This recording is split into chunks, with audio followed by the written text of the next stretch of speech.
Форекс юруга на вашите екрани с поредната доза прецизна Форекс търговия. Сигурни ли сте, че стратегията ви е подходяща за финансовите инструменти, които търгувате? А коя е най-добрата времева рамка за търгуване на даден инструмент?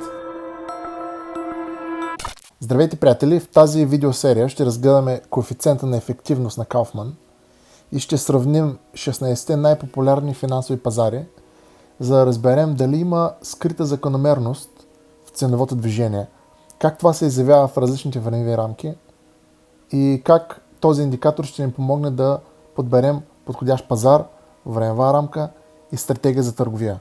Нека започваме.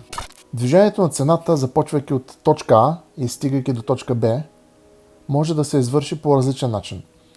Ако амплитудата на движение е една и съща, понякога цената достига до точка Б много по-бързо и без много колебания. В други случаи, цената се колебае повече и по-дълго време, докато достигне до крайната си цел. Това повишено колебание наричаме пазарен шум и той се предизвика от разнопосочни поръчки на различни ценови нива.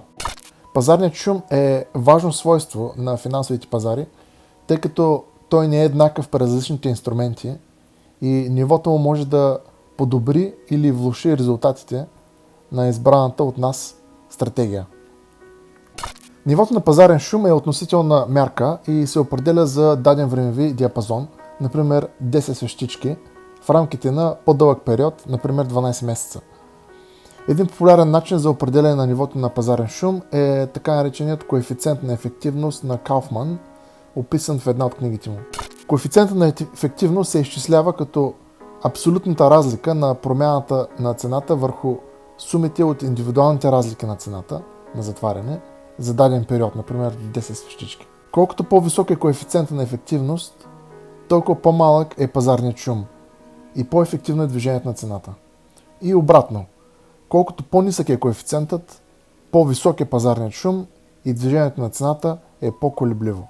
В следващото видео ще сравним коефициента на ефективност на 16 финансови инструмента в 7 времеви рамки.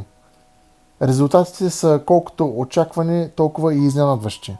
Междувременно, харесайте това видео, оставете коментар и се абонирайте за канала, за да не пропуснете следващото.